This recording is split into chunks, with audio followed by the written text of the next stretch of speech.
The fire was dying. Ryan Torres knelt in ash and debris, his medkit spread open beside him, hands moving with automatic precision through rubble that used to be Outpost KL-7. The battle had ended 3 hours ago with the kind of brutal efficiency that left more corpses than survivors. And now, the only sounds were the crackling of cooling wreckage and the occasional groan of structural supports deciding whether to collapse. He'd found 6 coalition soldiers in the first sweep, treated what he could, marked 3 for immediate evac, and tagged 2 as expectant. The ugly military term for people too far gone to save with field resources. The 6th had died while Ryan was setting up a plasma line, just stopped breathing between 1 second and the next. And Ryan had moved on because stopping to process death in a combat zone was a luxury medics couldn't afford. The Valkyrie bodies were harder.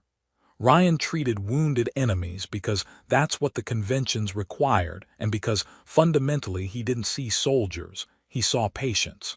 But Valkyrie physiology was different enough from human that his training became educated guesswork. And he'd lost 2 already because their circulatory systems didn't respond to human coagulants the way he'd hoped. He was checking the collapsed command center, really just making sure no one was trapped beneath the rubble before he moved to the next sector when his scanner caught something. Life sign, faint but present, buried under what used to be the roof. Ryan started clearing debris, working carefully because shifting the wrong beam could crush whoever was underneath. The armor appeared first. Not standard Valkyrie combat gear but something else entirely, ornate, clearly expensive, with engravings that even Ryan's untrained eye recognized as high status. He cleared faster, adrenaline overriding exhaustion, and finally exposed her face. Valkyrie, female, unconscious. Her skin had those silver circuit patterns he'd seen on other Valkyrie soldiers, but hers were more intricate, more elaborate. Blood matted her silver hair, and her breathing was shallow enough that his scanner screamed warnings about imminent system failure. Ryan didn't hesitate. He checked for spinal injury, found none, and carefully extracted her from the rubble. Her armor was shattered across the chest and left shoulder, the underlying tissue pulped from impact trauma. 3 broken ribs at minimum, probable internal bleeding, severe shoulder displacement, multiple lacerations. His scanner gave her maybe 10 minutes before her Valkyrie biology gave up and stopped trying. He worked fast. Coagulant injections where the bleeding was worst, plasma line in her primary vein. He'd studied enough Valkyrie anatomy to know where that was. Stabilization of her spine even though she didn't seem injured there, because you always assumed spinal trauma until proven otherwise. His hands moved through procedures he'd performed hundreds of times, and he talked because talking helped him focus. "All right, ma'am, you're in pretty bad shape but nothing I can't handle. Broken ribs, shoulders a mess, some internal bleeding that we're going to stop right now with these very expensive drugs that my supply sergeant is going to kill me for using on an enemy combatant."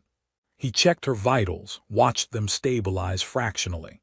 "You've got interesting biology, close enough to human that my training mostly applies, different enough that I'm guessing on dosages.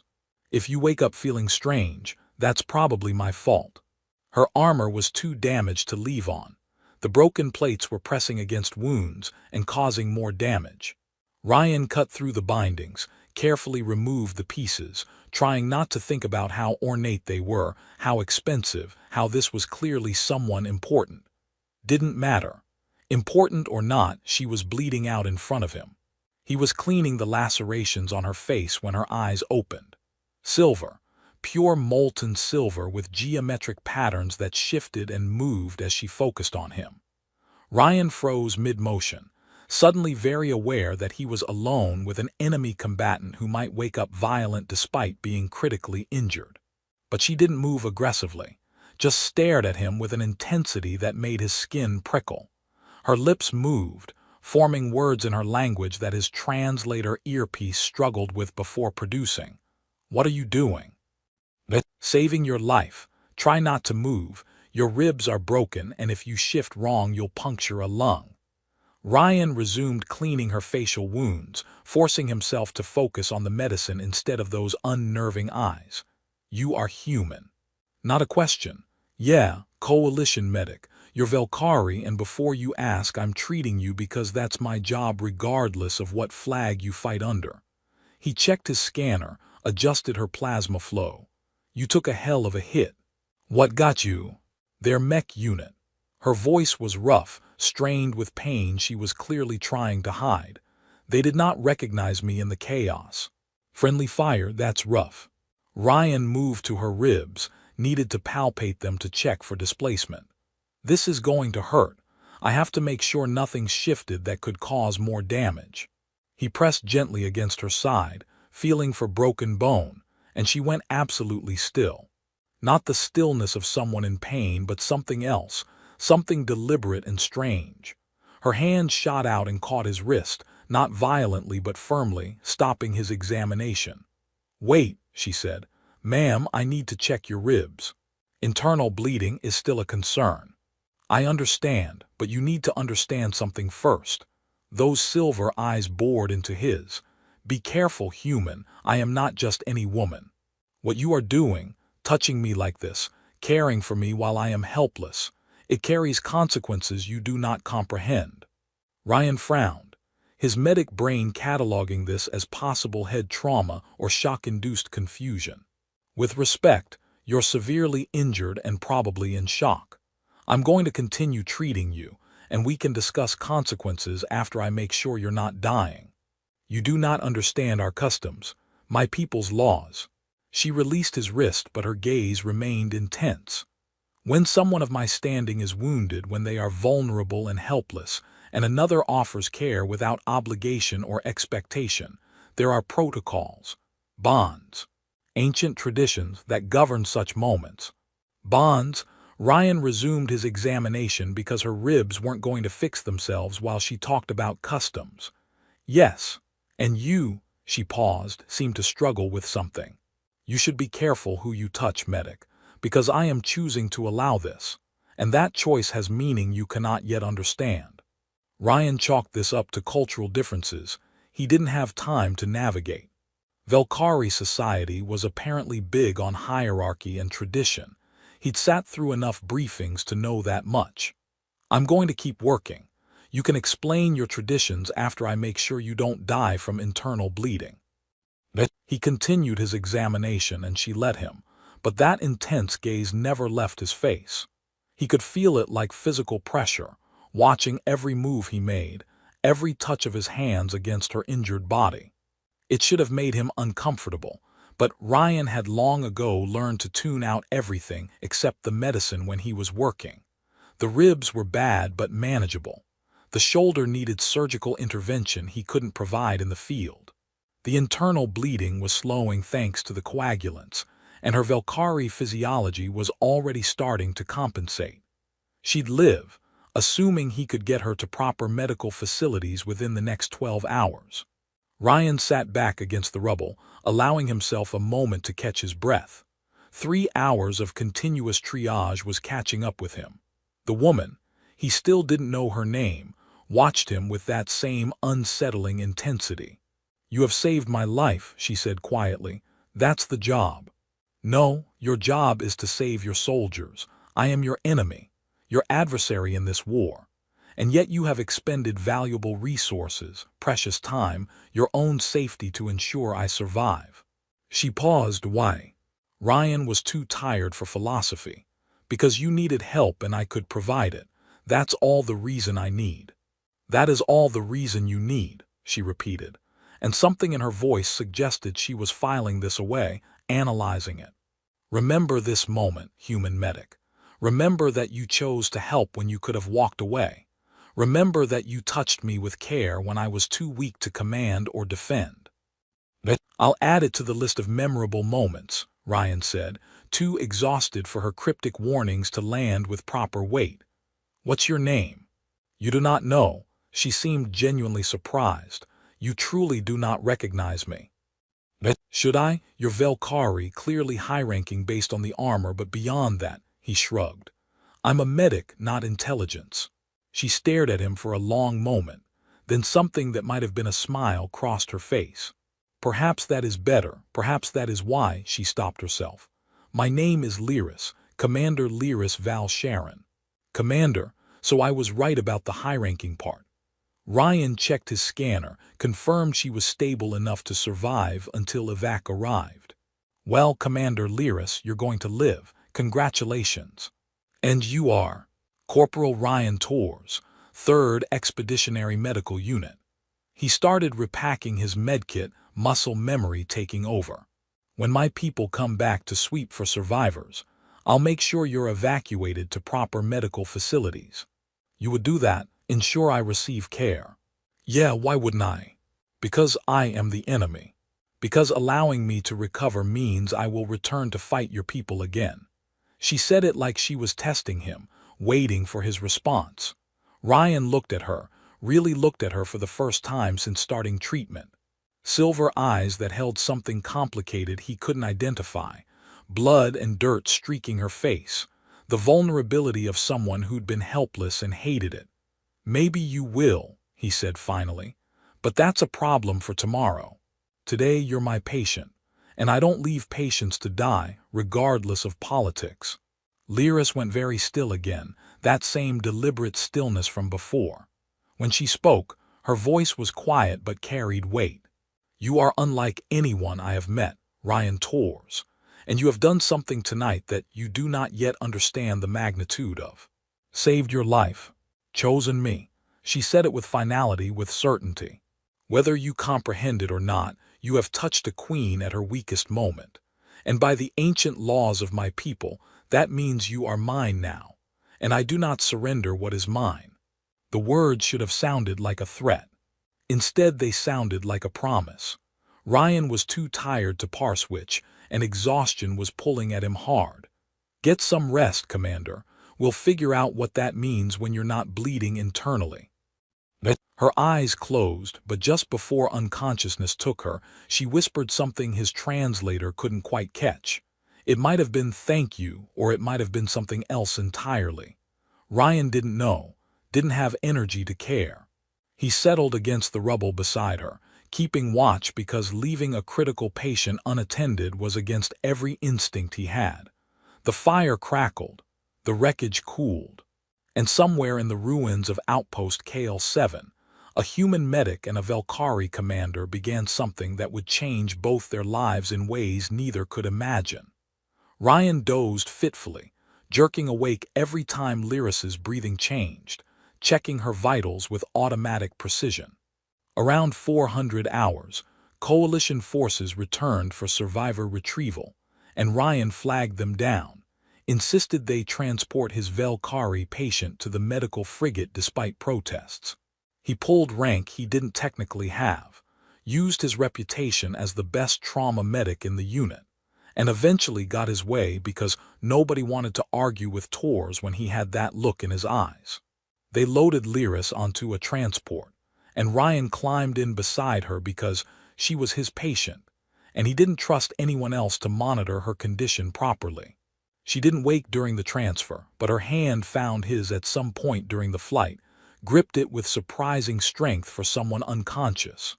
Ryan didn't pull away, just sat there holding the hand of an enemy combatant who told him he was hers now, wondering what the hell he'd gotten himself into by doing his job. The answer, he would learn, was far more complicated than he could possibly imagine. The medical frigate Mercy's Hand was a converted cargo hauler that smelled like disinfectant and recycled air, with medical bays that had been designed by someone who'd clearly never actually practiced medicine. Ryan had spent 8 months working on this floating disaster and had long ago stopped complaining about the inadequate facilities. You worked with what you had.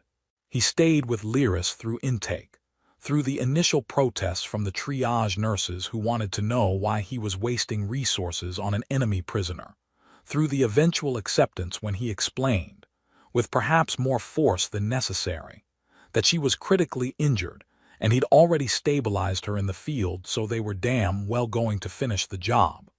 Dr. Reeves, the chief medical officer, found him 6 hours later in the recovery bay where Lyris was hooked to monitors that beeped with reassuring regularity. "Tours, my office, now."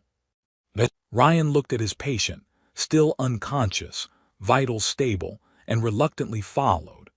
Reeves's office was barely large enough for a desk and 2 chairs, crammed with files and medical journals and empty coffee cups that spoke to chronic sleep deprivation. "Sit." Reeves gestured at the chair.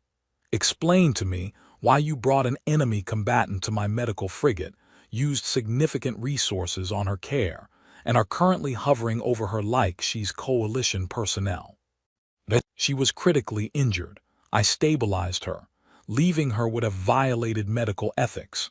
Medical ethics also say we prioritize our own forces. She was the only critical patient I encountered. Our wounded were either stable or expectant.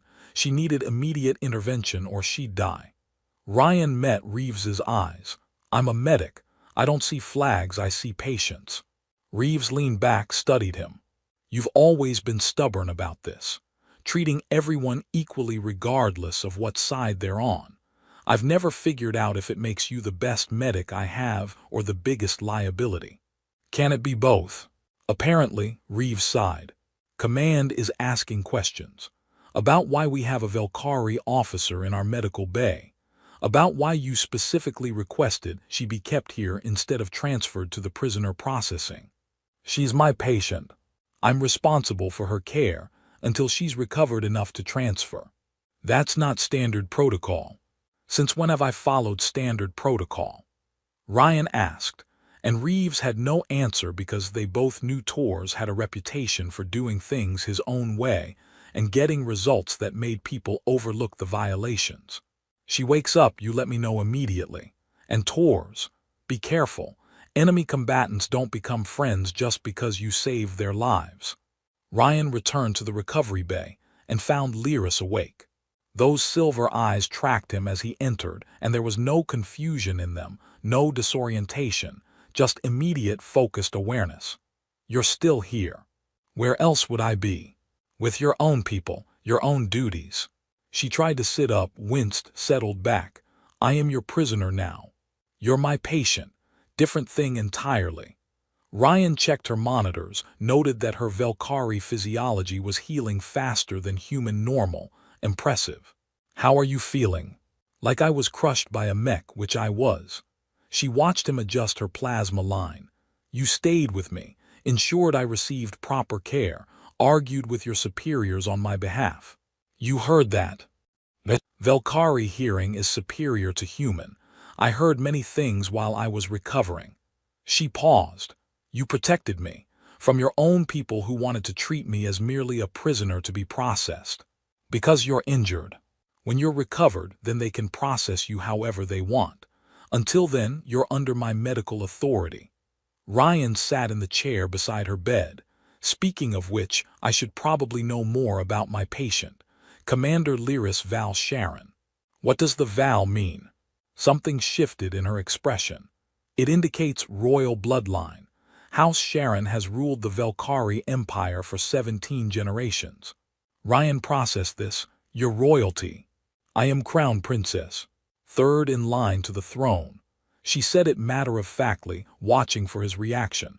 "Does that change how you see me?" "Should it? You still have 3 broken ribs and a shoulder that needs surgical intervention. Your title doesn't make you any less injured." Lyris stared at him, and that intensity was back, that weight of her gaze that made him feel like she was cataloging every response, every micro-expression. "You truly do not care. That I am royalty, that I am your enemy, you simply see a patient in need. That's my job." "No, Ryan Tors, that is who you are." She shifted slightly, testing her movement. "I told you in the field that touching me carried consequences. That by caring for me in my moment of greatest vulnerability, you invoke something ancient and binding. You mentioned bonds. I assumed it was shock talking." "It was not shock, it was truth." Lyris met his eyes. "My people have a law as old as our empire. The law of the wounded crown.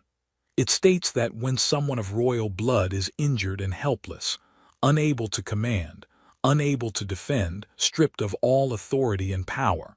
And another offers aid freely, without expectation or obligation. That person has demonstrated something rare. True compassion. Genuine care for another being regardless of status or affiliation. Ryan sat back, okay, and the wounded royal is granted a choice, to claim that person as their own. As advisor, as companion, as consort, as whatever the royal deems appropriate. She paused. I am invoking that right. You saved me, Ryan Tors. You cared for me when every practical reason said you should not. And by the ancient laws of my people, I am choosing you. The words hung in the sterile medical bay air like ordnance waiting to detonate. Ryan stared at her, trying to process what she was actually saying. You're choosing me. For what? To be mine, in whatever capacity you will accept. Lyris's voice was steady, certain. You would return with me to the Empire when I am recovered and negotiations conclude. You would be under my protection, granted status and resources, given purpose and position at my side. That's, Ryan stopped, restarted. Commander, with respect, that's insane. I'm a medic, a coalition soldier. I have duties, responsibilities. I can't just abandon everything because of some ancient tradition I didn't know existed. You can, you will. There was steel beneath her words now. Because I have chosen, and when royalty chooses, nations bend to accommodate. Your coalition will be contacted. Diplomatic channels will open, and you will be released to my custody as part of broader arrangements. You're going to negotiate for me, like I'm some kind of, he stopped, frustrated. I'm not a bargaining chip. You are my choice, under my protection by right and law. Lyris's expression softened slightly. I am not asking permission, Ryan. I am informing you of what will occur, so you have time to prepare. And if I refuse, if I say I don't want this, something flickered in her eyes, not anger, but something closer to pain. Then I will be forced to honor your refusal. And I will return to my empire having failed to claim what I earned by right. Something in Ryan's chest twisted at that admission. He thought about his own loneliness, months in combat zones, years of deployments, watching friends die or rotate home while he stayed because someone had to. The isolation that came from always being the one who fixed people but never having anyone to fix him. I need time to think about this, to understand what you're actually offering. You have until I am cleared for transport. 3 days, according to your Dr. Reeves.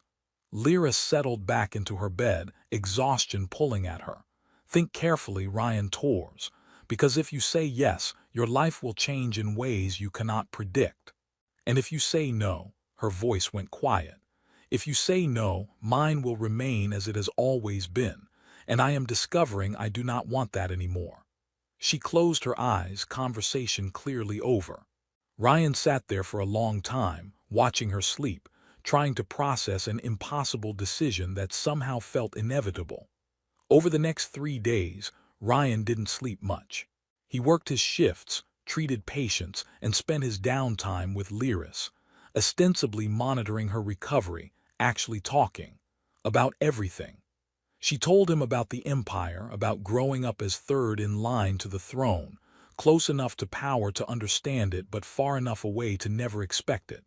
About the crushing weight of expectation, the loneliness of being surrounded by people who couldn't see past her title. He told her about Earth, about growing up in San Diego with parents who were doctors and siblings he hadn't seen in 2 years.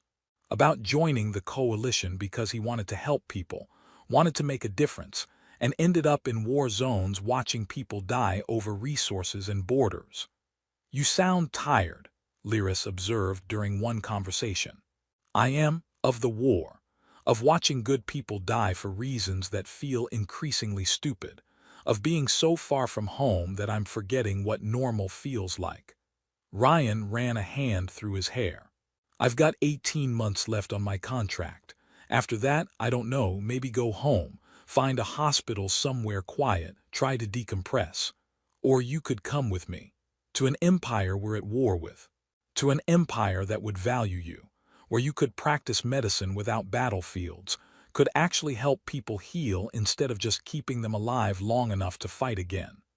Lyris leaned forward. I need someone like you, Ryan. Someone who tells truth instead of what I want to hear. Someone who sees people instead of politics. Someone who cares about healing instead of conquest. You barely know me. I know you saved my life when every practical reason said don't. I know you stayed when you could have walked away. I know you look at me like I'm a person instead of a princess. Her hand found his. I am not asking you to love me. I am asking you to trust me, to give this a chance, to let me show you that being mine is not prison but partnership. Ryan looked at their joined hands and wondered if he was about to make the best decision of his life or the worst.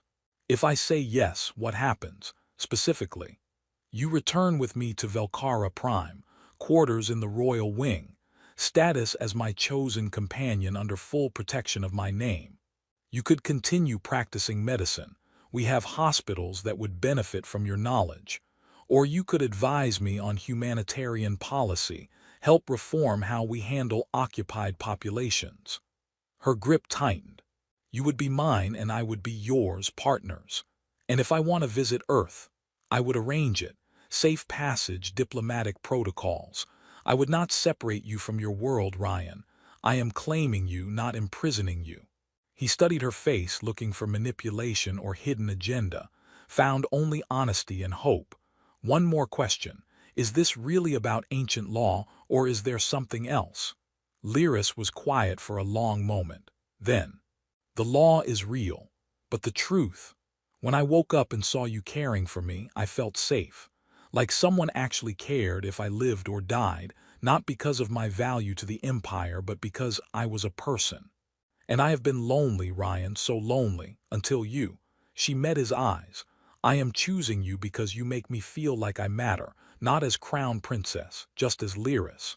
The honesty broke something in Ryan's chest. He thought about his next 18 months. More deployments, more casualties, more patching soldiers together just to send them back to die. Then going home to a life that would feel hollow because you didn't survive war zones and come back unchanged. Or he could choose something different, something that might actually matter. Okay, he said quietly. Hope flared in her silver eyes. Okay? Yes, I'll come with you, I'll try this, but I have conditions. Name them. I keep practicing medicine. That's non-negotiable. Agreed, you'll have the best facilities in the Empire. I visit Earth regularly. Already promised, and you don't own me. This is partnership or I leave. Lyris nodded seriously. I claim you by custom, but I will not treat you as property. You have my word. One more thing. Ryan took a breath. You let me in. No royal masks, no political walls. If this works, I need to see the real you. Vulnerability crossed her face. That may be the hardest condition, but yes, I will try. They sat together, hands joined, and Ryan wondered if he just made an insane decision. But looking at Lyris, at the hope and relief in her expression, he thought maybe this could work. 3 days later, the coalition approved his transfer as part of diplomatic negotiations. Ryan Torres packed his single bag and prepared to follow an alien princess into an empire he'd been fighting, betting everything on a bond formed in blood and battlefield care. And maybe, just maybe, he'd finally found something worth staying for. The Velcari diplomatic transport was sleek and efficient in ways that made coalition vessels look like repurposed cargo haulers, which technically the Mercy's hand was. Ryan stood in the docking bay with his duffel bag. Everything he owned that mattered fit in one bag, which said something about his life he didn't want to examine too closely, and watched his unit gather to see him off. Sergeant Chen gripped his shoulder. You sure about this, Torres? No, but I'm doing it anyway. That's either brave or stupid. Probably both, Sarge. His commanding officer, Captain Okonkwo, approached last. You're one of the best medics I've ever served with. We're losing a valuable asset. There are other medics, sir. Not like you. Okonkwo extended his hand. Whatever you're walking into over there, remember, you're still coalition. That doesn't change just because you're living with the enemy. Ryan shook his hand. With respect, sir, maybe they're not the enemy anymore, or at least maybe they don't have to be. Optimistic, I'll miss that about you. Okonkwo stepped back. Good luck, Tors. You're going to need it. Lyris was waiting at the airlock, fully recovered now, wearing ceremonial armor that made her look like she could personally conquer star systems. But when she saw Ryan, her expression softened into something almost shy. You came. I gave my word. He shouldered his bag, ready to show me this empire of yours, more ready than you know. The transport was comfortable in ways coalition ships weren't, with actual quarters instead of bunks and food that didn't taste like recycled protein paste. Ryan spent the 6-day journey through hyperspace learning everything he could about Velkari culture, and Lyris was patient with his endless questions. The Velkari Empire was old, 17 generations of the Sharon bloodline ruling over 43 systems, with a population in the hundreds of billions. Hierarchical but meritocratic, with strict social protocols but surprising mobility for those who demonstrated competence. The current empress, Kailindra Val Sharon, was Lyris's mother and reportedly a formidable leader who'd expanded the empire's territory by 12% during her reign. She will want to meet you, Lyris said during one of their conversations in her quarters, to assess whether you're worthy of the honor I've bestowed. No pressure then. She is intense, but fair. Just be yourself. That is what I chose. Lyris paused. And Ryan, thank you for taking this chance. I know it must be terrifying. Terrifying is accurate, but also, he looked at her, really looked at her. Also right somehow, like I'm supposed to be here. Her smile transformed her face. I feel the same. When they arrived at Velkara Prime, Ryan got his first look at the Empire's heart. The planet was beautiful in an alien way, purple-tinted oceans, cities that seemed to grow from the landscape rather than being imposed on it, spires that reached toward a sky filled with 2 moons. The capital sprawled beneath them, impossibly vast, and Ryan felt vertigo at the sheer alienness of everything. Lyris's hand found his. Overwhelming. That's putting it mildly. You will adjust. I will help you. The royal palace was exactly as excessive as Ryan expected. Soaring architecture, precious metals everywhere, guards who watched him with expressions ranging from curiosity to hostility. Lyris led him through corridors designed to intimidate, and Ryan focused on breathing steadily and not looking like a country kid overwhelmed by the big city, even though that's exactly what he was. The Empress received them in a private chamber rather than the throne room, which Lyris had explained was a good sign, treating this as family business rather than state ceremony. Empress Kailindra Val Sharon was imposing even by Velkari standards, tall and sharp-featured, with silver eyes that missed nothing. So you are the human medic who invoked the law of the wounded crown. Her voice carried absolute authority. I didn't invoke anything, Your Majesty. I just did my job. You saved my daughter's life when leaving her would have been safer, easier, more advantageous to your own forces. Kailindra circled him slowly, evaluating. Why? Because she was injured and I'm a medic. It's not complicated. It is precisely that simplicity that makes you interesting. The Empress stopped in front of him. Lyris has chosen you. By our law, I cannot override that choice unless you prove unworthy or unwilling. Are you either? I'm willing. Whether I'm worthy is for her to decide. Something that might have been approval flickered across Kailindra's face. You have unusual humility for a human. I am told your species tends toward arrogance. Some of us. Others just try to do good work and not die. And which are you? The latter, though I have my moments. Kailindra actually smiled, brief and sharp. I like you, Ryan Tors. You are direct, unburdened by the political calculations that make most palace conversations exhausting. She glanced at Lyris. You chose well, daughter. I approve this bond. Lyris's relief was visible. Thank you, mother. Do not thank me yet. Keeping him will be harder than claiming him. Kailindra turned back to Ryan. You will face opposition. Nobles who see you as an upstart alien, military officers who view you as potential spy, citizens who cannot understand why their princess chose a human over her own kind. Can you handle that? Ryan thought about combat zones, about working under impossible conditions while people died around him. I've handled worse, Your Majesty. We shall see. She gestured dismissal. Lyris, show him his quarters. Introduce him to your household. And Ryan Tors, welcome to the Empire. Try not to disappoint us. The quarters were absurd, larger than any place Ryan had lived, with windows overlooking the city and technology he didn't understand but that seemed to anticipate his needs. It was beautiful and overwhelming and completely excessive. This is too much, he said. This is appropriate for my chosen companion. Lyris moved to stand beside him at the window. You will need to adjust to many things. The politics, the protocol, the attention, but you will not face it alone. And when you're busy being a princess, then my household staff will assist you, people I trust, who will help you navigate without judgment. She turned to face him. I know this is overwhelming, but you are capable of handling it. You survived war.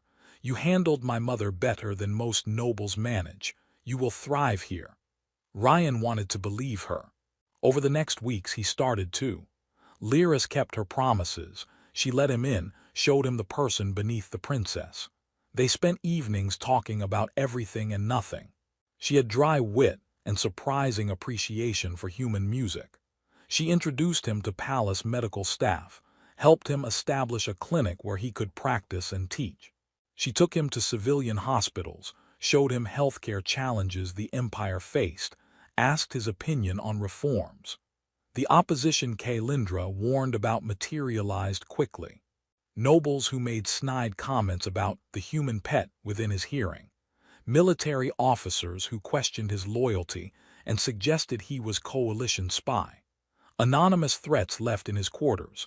Nothing violent but clear messages that he wasn't welcome. Ryan handled it with the same calm he'd used in combat zones. Acknowledge the threat. Don't engage emotionally. Focus on the work. He treated patients at his clinic regardless of their politics. He advised Lyris on humanitarian policy with brutal honesty. He attended functions at her side and endured the stares and whispers because that's what he'd signed up for. And slowly, grudgingly, some people warmed to him.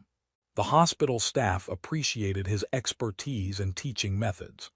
Common citizens who came to his clinic found he treated everyone equally, regardless of status.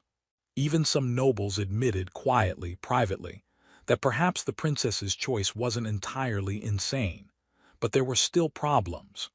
3 months after arriving, Ryan was treating a patient at his clinic when a Velkhari noble, Lord Keithran, vocal opponent of Lyris's humanitarian reforms, entered with 2 guards.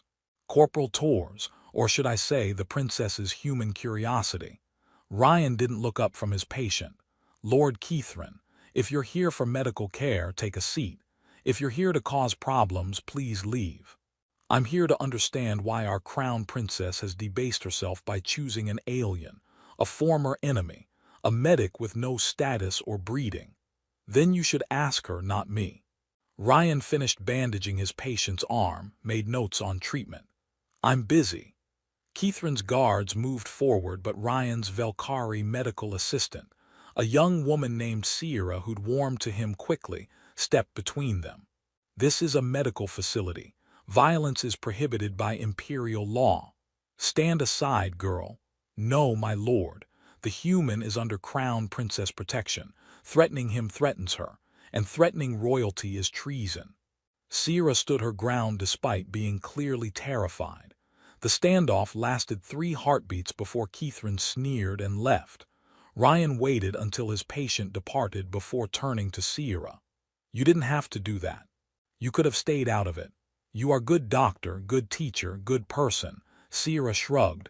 Lord Keithran is pompous fool, easy choice. Ryan laughed despite the tension. Thank you, Sierra. That night he told Lyris about the confrontation. She listened with growing fury, then stood abruptly. I will handle Keithran. Lyris, no. This is exactly what he wants, to provoke a response that makes you look emotionally compromised. He threatened you, he postured, there's a difference. Ryan caught her hand. I can handle nobles with opinions. What I can't handle is you starting political wars on my behalf. That helps no one. She sat back down, frustration evident. I do not like that people treat you this way. You deserve respect. I'll earn it, through the work, through proving I'm here to help, not to exploit your favor. He squeezed her hand. But I appreciate the protective impulse. It is more than impulse. You are mine. Protecting you is not optional. I'm starting to understand that about you. 4 months after arriving at Velcara Prime, things shifted. Ryan had been working with Velcari doctors to develop better trauma protocols for civilian casualties, war zone medicine applied to peacetime emergencies. The results were impressive, reducing mortality rates by 18% in the hospitals that implemented his methods. Lyris presented these results at a council meeting, and even Keithran's faction couldn't argue with the numbers. Lives saved, resources optimized, genuine improvement in civilian care. The human medic who'd seemed like self-indulgent royal whim was actually contributing valuable expertise. Public opinion started shifting too. Common citizens appreciated the improved health care. Soldiers who'd fought humans and been injured valued Ryan's willingness to treat former enemies with the same care as Velcari. And slowly, grudgingly, Ryan stopped being the human pet and became Princess Lyris's human advisor, or sometimes just Dr. Tors. The night after the council presentation, Lyris found Ryan in the palace gardens, staring at the alien stars. She sat beside him in comfortable silence they'd learned to share. "Do you regret it?" she asked finally. "Coming here?" "Some days, when the politics get exhausting or Keithran says something particularly stupid." He leaned back. "But most days, no, this is good, strange and hard, but good. I am glad." She paused. "I regret how we met. That war brought us together. Maybe, but maybe the war just accelerated what would have happened anyway." Ryan turned to look at her. "I don't believe in fate, but I believe in choices. And choosing to come here, it's the best decision I've made in years." Lyris met his eyes and something passed between them, something they'd been dancing around for months. "Ryan," he kissed her before she could finish, gentle and certain, and she responded with intensity that suggested she'd been waiting, hoping, not daring to assume. When they broke apart, both breathing hard, Lyris was smiling. "I have wanted to do that since you first bandaged my wounds." "You could have. I wouldn't have objected. It felt important to wait, to make sure this was real." She touched his face. "But it is real. What we have built. It is more than law and custom, it is choice." "Yeah." Ryan pulled her closer. "It is." They sat together under alien stars, and Ryan thought about the battlefield where a medic saved a wounded princess and changed both their lives forever. He thought about the choices that brought him here, the risks he'd taken, the life he'd left behind. And he thought that maybe, just maybe, some wounds healed better than you ever expected when you found the right person to help. 6 months after Ryan arrived at Velcara Prime, the palace hosted a state ceremony marking the first formal peace treaty between the coalition and the Velcari Empire. Ryan stood beside Lyris in the grand hall, the same hall where he'd first met the Empress, surrounded by diplomats from both sides, all of them pretending the last 3 years of conflict had been unfortunate misunderstanding rather than brutal warfare. He wore formal attire that Lyris's staff had prepared, Velcari style but adapted for human physiology, and he felt absurdly out of place among the royalty and high-ranking officials. Lyris seemed to sense his discomfort and leaned close. "Nervous? Terrified? You?"